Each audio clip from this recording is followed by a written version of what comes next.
Hikmah yang ke-29, syattana baina man yastadillu bihi wa yastadillu alaihi. Syattana jauh selain Allah adalah makhluk. Allah mukawwin, makhluk namanya mukawwanat. Allah khalik, selainnya adalah makhlukat. Baik, ciptaan Allah, mengenal Allah terlebih dahulu, kemudian melihat ciptaan Allah, dan berbeda dengan orang yang mengenal Allah melalui ciptaan Allah. Jadi ada orang yang kenal Allah itu dengan mengenal Allah melalui ciptaannya. Berarti yang kita jadikan dalil adalah ciptaannya untuk menuju kepada Allah. Allahnya jadi madlul, ciptaannya jadi dalil. Jadi dengan ciptaan Allah kita sampai kepada Allah. Ini adalah kelompok yang kedua. Kelompok yang pertama, tidak. Allah mengenalkan dirinya kepada hamba tersebut, maka seorang hamba nggak pakai hujah, nggak pakai ngelihat makhluk, langsung dirinya kenal Allah. Baru kalau sudah kenal Allah, melihat semesta, tidak akan menjadi hijab,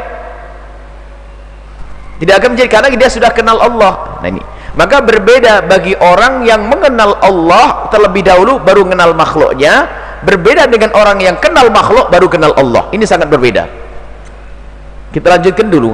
Al-mustadillu bihi, adapun yang menjadikan Allah itu yang diketahui terlebih dahulu, dia kenal Allah terlebih dahulu, dalnya Allah, maka arafal haqqa li ahlihi, dia mengetahui kebenaran itu pada tempatnya, sebab yang ada hanya Allah.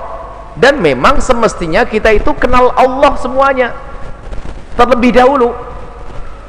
Pernah kita bahas gini loh, tentang pengetahuan kita atau keyakinan kita akan Tuhan itu mendahului daripada pengetahuan kita kepada semesta. Pada hakikatnya begitu, didukung oleh fitrah kita. Sebelum kita mengenal pesawat, sebelum kita mengenal apapun, sebelum itu, semua manusia fitrahnya dimanapun mereka berada itu mencari yang namanya Tuhan. Anda tidak akan menemukan sebuah komunitas kecuali mereka meyakini adanya Tuhan. Hanya permasalahannya adalah mereka ada yang salah alamat. Ada yang matahari mereka tuhankan, ada api mereka tuhankan, ada pohon besar mereka tuhankan, ada raja atau kepala sukunya mereka tuhankan. Akan tapi pada dasarnya mereka itu rindu Tuhan. Jadi itulah fitrah manusia. Nah, kemudian ada ini sekelompok. Jadi begini, mengenal Tuhan itu sudah fitrah. Mestinya kita itu adalah, kalau kenal Allah nggak perlu melalui makhluknya. Untuk kenal Allah saja kenapa harus pakai berhujjah? Melihat matahari ada penciptanya, rembulan ada ciptanya, nggak perlu. Kenapa? Fitrah kita sudah mencari Tuhan Allah. Sudah kenal Allah, tidak harus melalui makhluknya. Tapi ada orang yang kenal Allah melalui makhluknya terlebih dahulu. Diterangkan di sini, lihat. Wa azbatal amra min wujudi aslihi. Jadi kalau melihat makhluk ini, mereka kalau orang sudah kenal Allah lalu melihat makhluk, itu adalah karya Allah, langsung spontan, karena dia meyakini yang ada hanya Allah, wujud hakiki hanya Allah, yang ada secara sesungguhnya hanya Allah subhanahu wa ta'ala. Selainnya itu ada karena Allah yang mana, karena Allah yang mengadakan itu adalah azbatal amro. Jadi meyakini sesuatu ada karena Allah ada, Allah yang mengadakannya. Ini adalah masalah akidah. Wal istidlalu alaihi, berbeda dengan istidlal alaihi. Istidlal menjadikan selain Allah dalil untuk kenal Allah. Bagaimana kamu percaya akan adanya Allah? Seperti yang pernah ditanyakan oleh Masmu'i kepada seorang Arabi, orang pegunungan, bagaimana kau tahu Allah itu ada? Dia berkata dengan bahasa sederhana, jika ada bekas kaki melangkah, tentu tadi ada orang yang berjalan di atasnya. Kalau ada kotoran onta, tentu itu ada ontanya. Kalau ada semesta ini, tentu ada penciptanya. Berarti melihat makhluk untuk kenal khalik. Tapi di situ ada kenal khalik dulu, baru mengenal makhluknya. Ini dua model manusia. Tujuannya kemana Ibn lihatkan dari mau kita dibawa kemana. Selesaikan dulu. Wa illa, kalau tidak, famata ghaba, kalau tidak seperti itu. Ini wal istidlalu alaihi, adapun menjadikan selain Allah itu petunjuk untuk sampai kepada Allah, itu min adamil wusuli ilaihi, karena dia jauh dari Allah, karena tidak kenal Allah sebelumnya. Maka untuk mengenal Allah melalui makhluknya. Yang sudah kenal Allah enggak perlu mengenal makhluk untuk kenal Allah. Wa illa famata ghaba hatta yustadalla alaihi, kalau tidak, bagaimana? Famata ghaba, kapan Allah itu ghaib? Hatta yustadalla alaihi, kapan Allah tuh hilang dari keyakinanmu sehingga engkau perlu mencarinya? Kapan? Tanyakan kepadamu semuanya. Ini maksudnya kepada semua manusia ini sebetulnya meyakini akan ada Tuhan. Jadi untuk mencari Tuhan itu enggak perlu pusing-pusing, karena semua meyakini adanya Tuhan. Jadi Tuhan itu diyakini oleh semua orang pada dasarnya. Pokoknya cari di mana saja sudah. Hanya kadang salah alamat. Yang dituhankan adalah salah, bukan Allah. Tapi pada dasarnya fitrah manusia itu mencari Tuhan. Sehingga karena fitrahnya mencari Tuhan, ya sudah, berarti Tuhan dia itu di dalam hatinya sudah pencarian Tuhan. Jadi yakin akan adanya Tuhan. Maka nggak perlu lagi mencari hujah yang menghantarkan dia agar yakin bahwasanya Tuhan itu ada. Karena Pak sudah diyakini Tuhan itu ada, siapapun dia. Hanya salah alamat. Tuhan kok manusia, dia terlahir kok jadi Tuhan, kan aneh.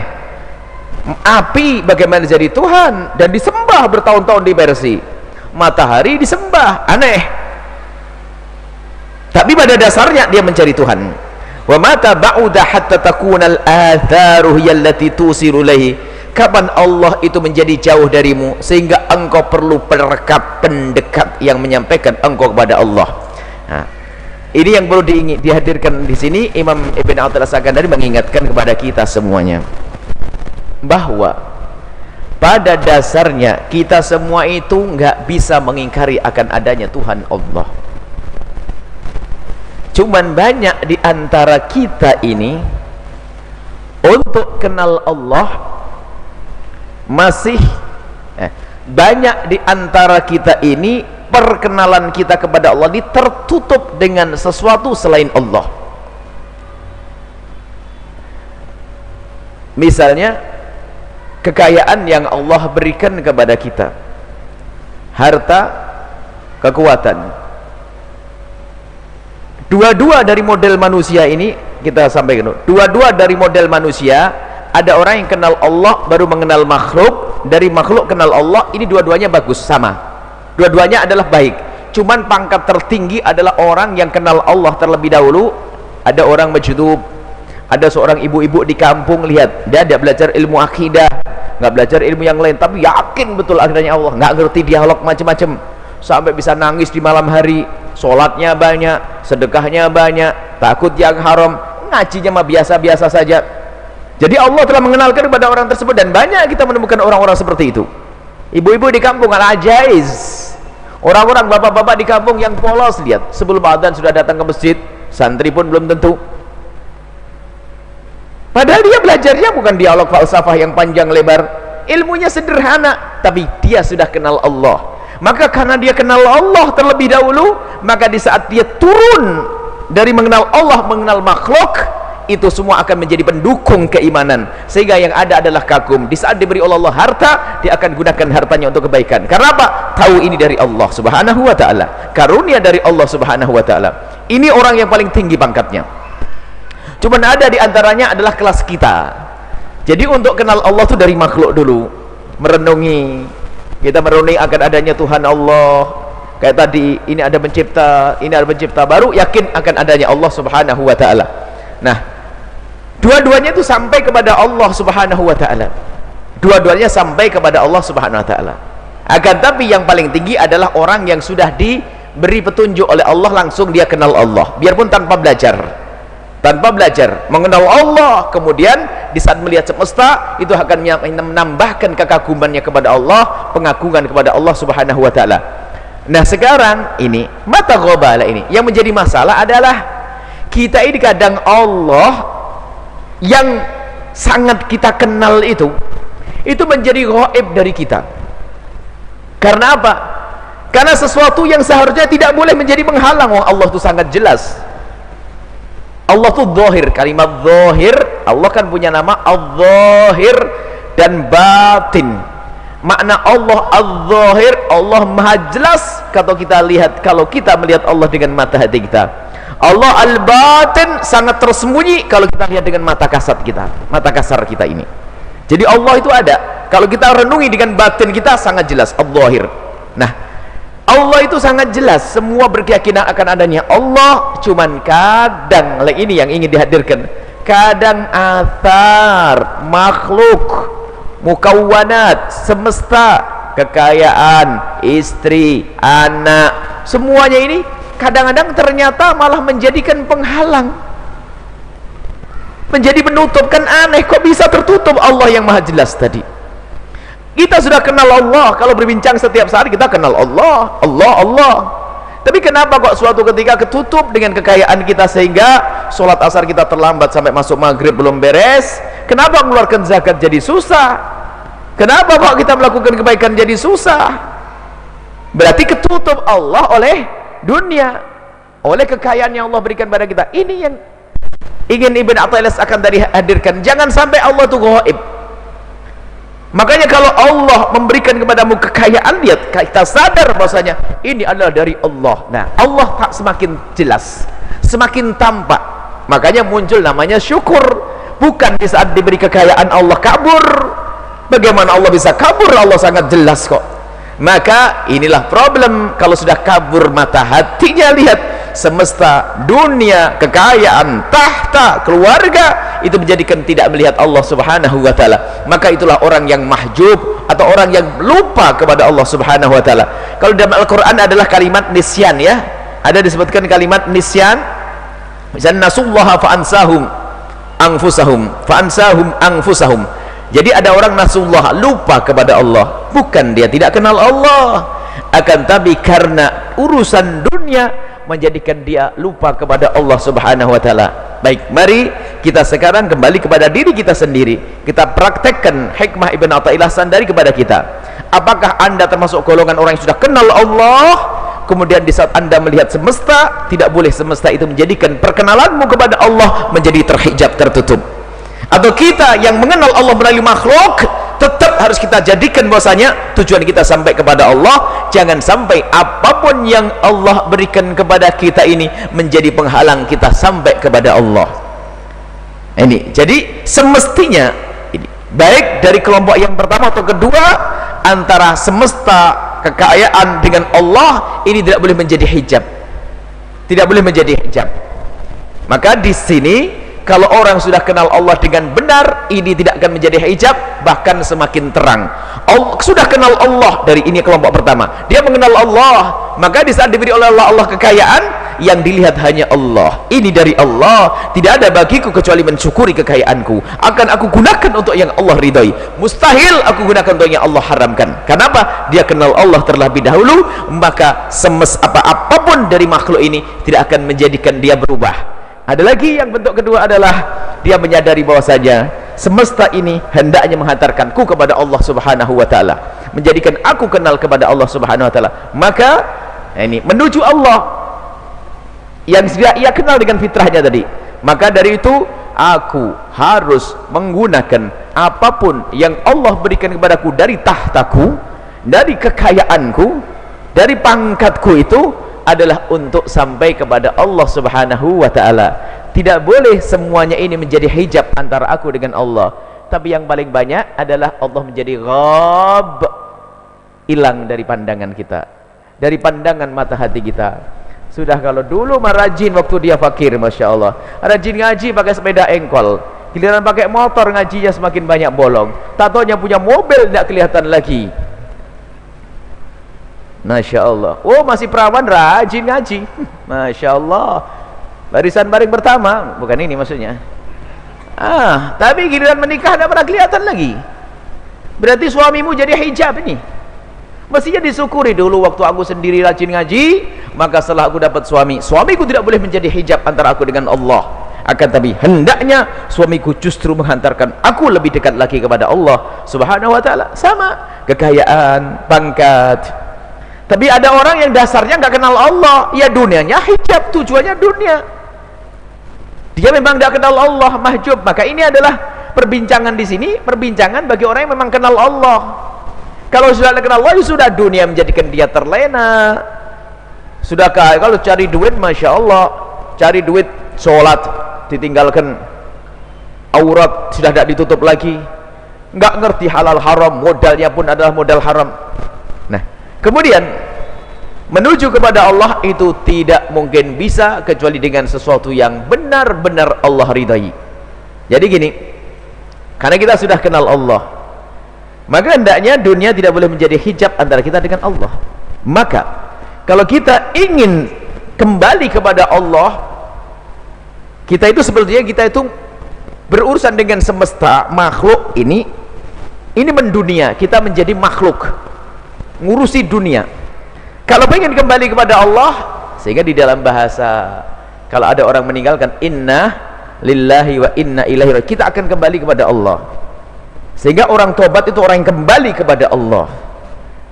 Jadi pada dasarnya kita ini adalah yang ada hanya Allah. Kemudian Allah menciptakan kita. Dan Allah menciptakan kita, pada akhirnya kita harus kembali kepada Allah Subhanahu wa ta'ala. Kembali kepada Allah maknanya adalah jangan sampai kita itu di saat kembali kepada Allah dalam keadaan Allah murka kepada kita sehingga masuk nerakanya.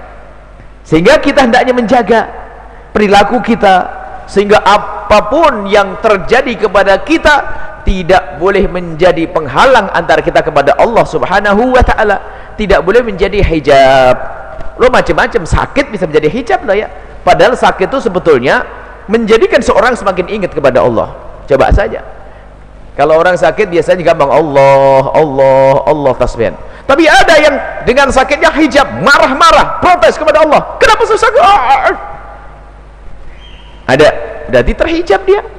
Dia tidak sadar bahwasanya sebetulnya dengan sakitnya itu Allah ingin angkat dia, Allah ingin muliakan dia. Dengan kesusahan yang Allah timpakan kepada dia, Allah ingin angkat. Nah ini, maka kesadaran makna inilah namanya orang yang kebuka. Kebuka antara kita dengan Allah, nggak ada hijab, nggak ada pembatas. Sebab memang pada dasarnya nggak boleh ada hijab di antara kita. Sehingga dalam kaifa ghaba, gimana akan hilang dari pandangan kita? Bagaimana Allah itu hilang dari hati kita? Bagaimana Allah itu hilang dari keyakinan kita? Ini nggak mungkin kalau orang punya iman yang sesungguhnya. Maka kekeroposan iman itulah yang menjadikan orang terlena. Sekarang kita perlu koreksi diri kita. Kita sudah kenal Allah. Anda datang ke sini tentu karena Anda kenal Allah. Anda tidak akan melangkahkan kaki ke sini kecuali karena Anda kenal Allah. Jadi asal pada dasarnya perkenalan kepada Allah itu sudah ada pada kita. Ngerti. Kalau ditanya Anda pengen masuk neraka? Enggak, karena murka Allah di situ. Ada ingin diridai Allah? Iya, semuanya ngomong begitu.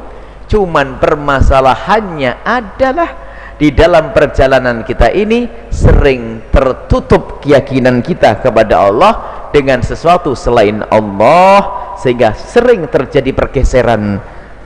Sehingga tadi martabat pangkatnya pun menjadikan dia jauh dari Allah, kekayaannya menjadikan jauh dari Allah.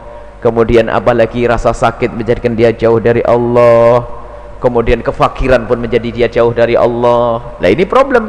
Padahal semua itu adalah selain Allah.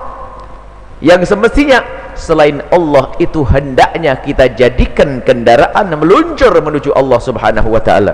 Apapun kekayaan kita jadikan menuju Allah. Rasa sakit kita kembali kepada Allah, karena sudah dijanjikan sakit yang Allah berikan kepada orang yang beriman adalah karena Allah ingin mengangkat derajat orang tersebut, atau karena Allah ingin mengampuni dosanya, atau karena Allah ingin menabungkan pahala besar nanti. Jadi tetap saja orang nyaman karena kenal Allah, sehingga yang ada di bibirnya hanya alhamdulillah, puji syukur kepada Allah.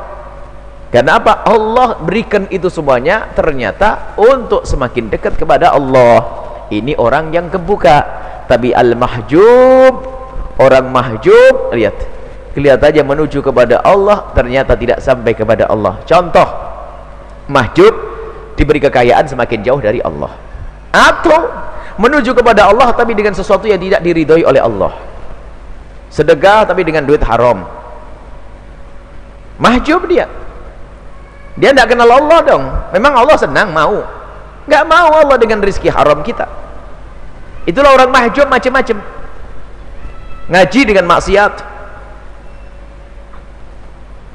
berbuat baik tapi ternyata dengan sesuatu yang ternyata caranya dengan cara yang tidak diterima oleh Allah. Itu mahjub, orang yang tertutup dari Allah. Biarpun kelihatannya adalah dia rajin ngaji, contoh ya, rajin sholat 5 waktu sebelum waktu, menuju kepada Allah SWT, tapi apa? Bajunya haram, makanannya haram, kendaraannya haram, tertipu dia. Jadi yang semula dia kenal Allah menjadi terhijab oleh hartanya tadi, oleh bajunya tadi, oleh perilakunya. Maka ayo kita semua koreksi diri kita sendiri, jangan sampai Allah itu terhijab dari hati kita, sehingga hati kita tetap ingat Allah, sehingga siapapun yang diberi oleh Allah karunia, ayo semakin dekat kepada Allah. Semoga kita bisa menggunakan harta yang Allah berikan kepada kita untuk semakin dekat kepada Allah. Pangkat yang Allah berikan kepada kita menjadi kita semakin dekat kepada Allah. Pasangan yang Allah berikan kepada kita menjadi kita semakin dekat kepada Allah. Apapun anak yang Allah berikan kepada kita, jangan menjadi sebab kita mencari nafkah yang haram, hanya pengen menyekolahkan dia masuk fakultas termahal tapi dengan cara yang haram. Maka anak itu hijab, yang semula anak itu adalah penghantar ke surga, gara-gara kita membela anak dengan cara yang haram, biaya sekolah haram, ternyata anak itu penghalang antara kita dengan Allah Subhanahu wa ta'ala. Wallahu a'lam bissawab.